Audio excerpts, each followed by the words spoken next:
Hey guys, welcome back to Andy's Dinosaur Reviews, and today we are back with a review of another very cool Disney's Dinosaur product. It seems like people are really quite enjoying these kind of retro reviews of older figures that have released, of course mixing that in with more modern stuff.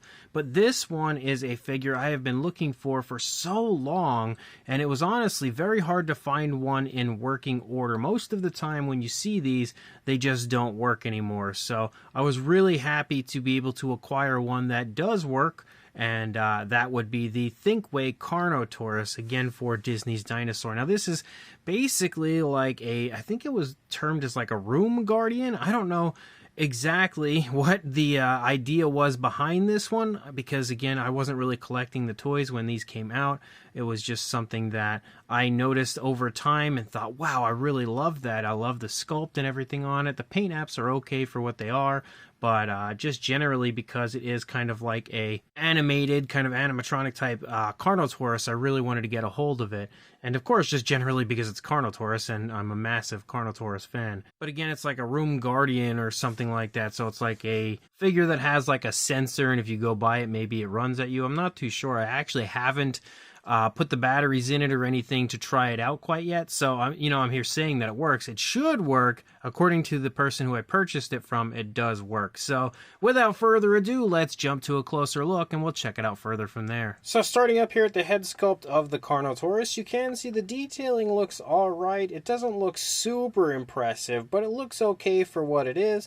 The teeth are okay as well. They're not great, and it seems like that's something that you'll often find on any Disney's Dinosaur Carnotaurus are poorly created teeth, because if you look back to the review I did for that larger kind of light and sound Carnotaurus that was out, it also had kind of ugly teeth. This one doesn't have, I feel like the teeth are a little nicer on this one than they were on the other one, but still fairly ugly overall. One thing that is cool though, as you can see, it's like a rubbery real feel for the head, and I think that's also going to, kind of play into the animated aspect of the Carnotaurus. You can see the eyes are basically painted with an orange, but they are so unbelievably sloppy.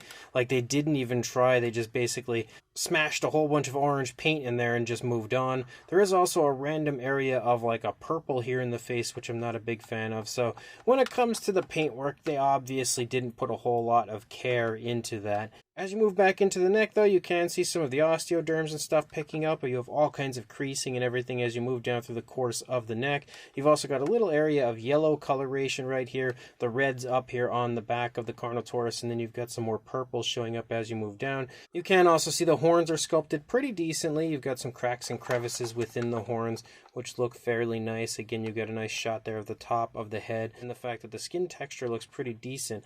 As you move down, you've got the ridges moving along the back of the head as well. They kind of get smaller as you lead down into the body, and basically at this point is where you lose that rubbery real feel. You have it through the course of the entire neck, but once you hit the body, we now have a much harder kind of like plastic.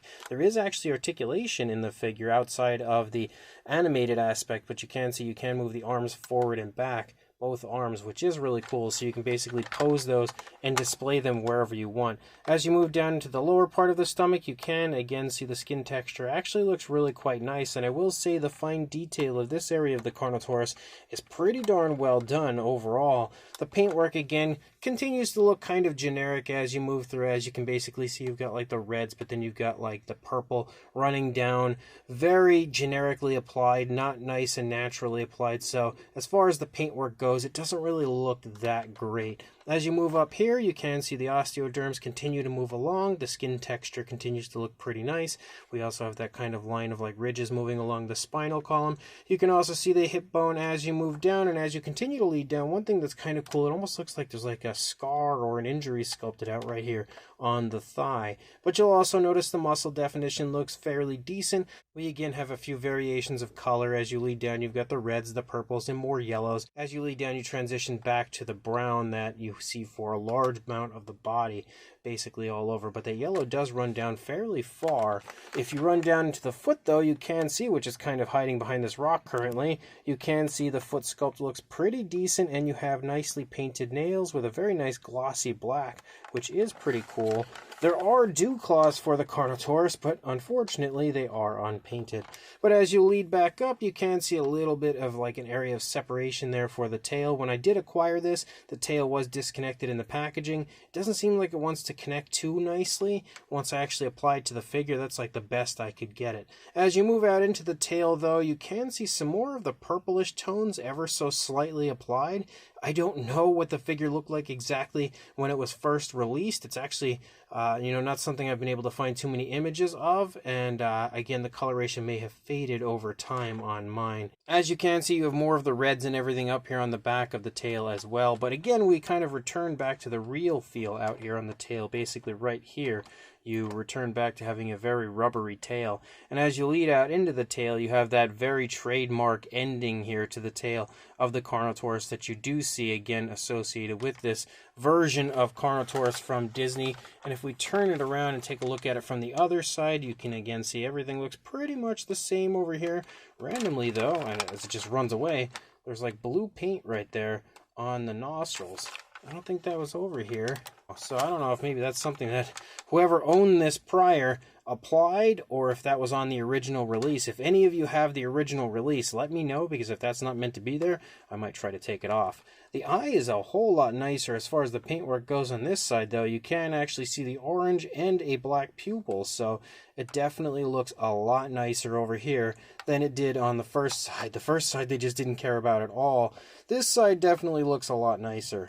But as a whole, the Carnotaurus is basically in a neutral position moving through, so you're not going to see a whole lot of difference as far as the sculpt goes over here. But you will notice as we move down, we unfortunately do have screw holes, and one really, really ugly one. It's not even a screw hole, it's like a screw itself. Like up here, you can see how the screws are kind of pushed back, so you don't see them so nicely. But this one, oh, that's just like really out there. It's super ugly. And what's weird is the rock kind of hides the feet over on that side. So I don't know what side you would say is supposed to be the more dominant side to display. I would think this side, because you could see more of the Carnotaurus, but in a way maybe I'm kind of thinking maybe it's the other side now, because the rock kind of hides the fact that you have like a trackway here for the feet. So maybe that's why this is the less dominant side, I guess. But as you move through again, it all looks pretty much the same as it did on the first side. But once you come down to the base, you can see you basically have like a nice earthy area. And you've also got some bones laying around here and there. And they are actually sculpted and painted quite nicely. Again, no real sloppiness or anything as you lead down into that area. You can see a few more bones over there. And another one back here behind the Carnotaurus. And then if you look at it, yeah, I would definitely say actually this has got to be the more dominant side. They actually applied a little extra coloration out here with some yellows and reds and stuff as well, just to give it a little bit of a flashier look. You do also have, I believe that's the button to activate it if you don't want to use the sensor. Again, the motion activation. You can push this to get it to work, so it's a nice little rock there. Then again, you got another rock over here. So pretty cool looking base, pretty decent looking Carnotaurus, but I'm excited to see it in action. So let's go ahead, throw some batteries in this and check it out. So there is a button on the underside for try me and play. So we're just going to go ahead and do the try me to see how it works as far as that goes.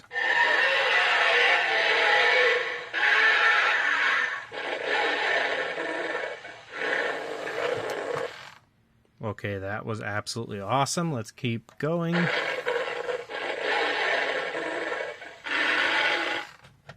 So he seems like he wants to walk.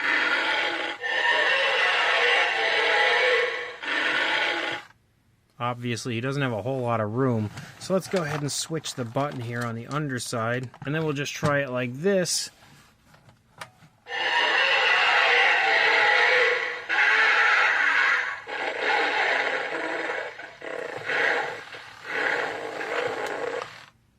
Not really a whole lot has changed.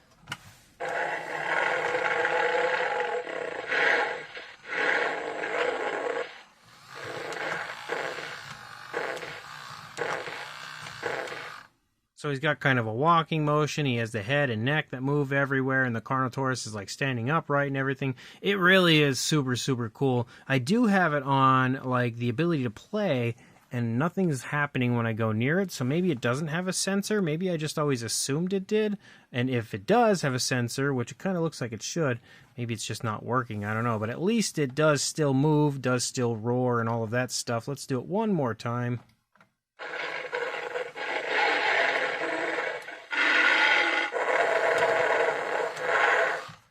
That's so cool. Definitely excited to have this here and have it actually working, especially working so nicely. As far as the size goes for the Carnotaurus, for a length, you were looking at around 17.5 inches or about 44 centimeters, yeah, roughly, maybe even 44.5 centimeters. Now, height-wise, it again would be dependent on where the Carnotaurus stops, technically. In the spot that it's in currently, the tail's around 8 inches or right about 20 centimeters. And then for the head, you're looking at about 6.25 inches, maybe even approaching 6.5 inches or around 16.5 centimeters. So it is decently sized. It's by no means a small figure. And to show you that for a size comparison, there is Mr. Papo T-Rex, the Attack Pack Colovosaurus, Robert Muldoon, and the Collect A human being next to our Thinkway Toys Carnotaurus. And you can see again, it definitely has a very good size to it. In fact, it's absolutely one of the largest Carnotaurus figures that I have, especially when it comes to a figure that's similar to this. But like most Carnotaurus are usually a lot smaller, especially if you look at like the PNSO or Safari LTD or TNG or Collect A. Like they're all going to be a whole lot smaller than this one. If you think about Disney's Dinosaur style Carnotaurus, you know, you've got like that big version that I had reviewed fairly recently, which is going to be quite a bit larger than this one, which you can very clearly see now as we have that larger light and sound version of the Disney's Dinosaur Carnotaurus next to the Thinkway Toys version, and you can very clearly see that the Thinkway Toys version is a good bit smaller. But here we have the reborn version of the Disney's Dinosaur style Carnotaurus, which you can see is actually very similar in size to the Thinkway Toys version. So if you do have the reborn version, you'll definitely have a good idea of the size of the Thinkway Toys release. So this Thinkway Toys Disney's Dinosaur Carnotaurus is really, really cool, honestly. Definitely even cooler in hand than I expected it to be. I would say the only downside really for the figure is the fact that the paintwork is fairly sloppy overall and just looks kind of generic. Like nothing really looks good as far as the paintwork goes in the figure. The one eye looks okay, but even when you look at the teeth, again, the teeth aren't really painted that nicely, and some of the teeth don't really appear to have paint on them at all, and I think that's probably just due to, you know, time just basically, you know, anybody, whoever had this before me probably messed with the figure, played with it potentially, and rubbed some of the paint away. So that's probably why I don't really see paint on the teeth, and again why I also see kind of muted color out there on the tail.